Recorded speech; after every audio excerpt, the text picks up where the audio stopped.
I want to make the game that I've been waiting 25 years to play.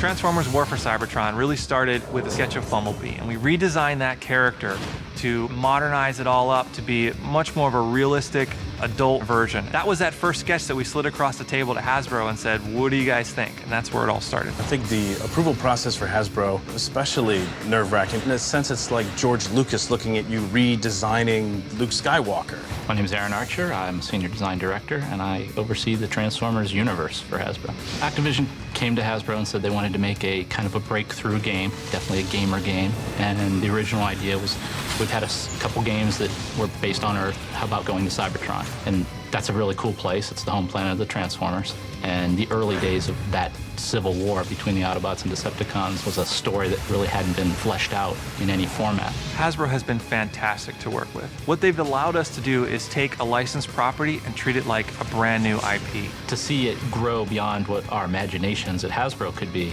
to be additive to that universe is fantastic. They've taken such a keen interest in what we've put together that my confidence that fans are going to love what story we're telling is extremely high, because it's got that Hasbro stamp on it as this is it.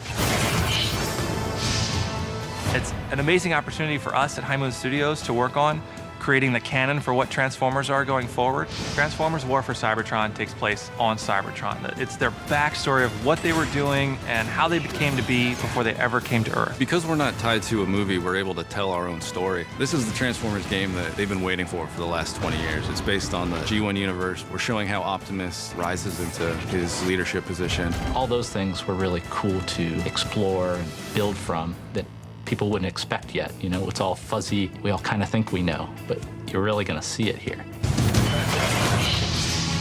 I was thrilled. I think we were all thrilled to design the Cybertron. As much as a paradigm of science fiction as Star Wars or Star Trek, it influenced all of our childhoods and probably, you know, our career paths as artists. I'd say the influences for developing the art is really the original Generation 1 animated series and the film. On top of that, there's elements of Tron and Blade Runner and Aliens and the grittier, more textural science fiction films that I think influenced all of us.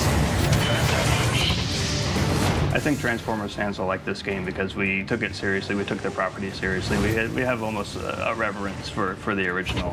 It takes something that you may have had a fondness for as a kid and a really kind of violent, dark, adult style that I think people that are into games like Call of Duty will be able to get into. I think people are going to be blown away by the effort. I just can't wait to get the ball rolling. This won't be the only touch point. It's a big place that we're going to build off of. It's been a fantastic experience to revisit all those childhood memories, gather the resource from the huge lore that is Transformers, and then shape that into basically a brand new vision of what Transformers are in a way that people haven't seen before.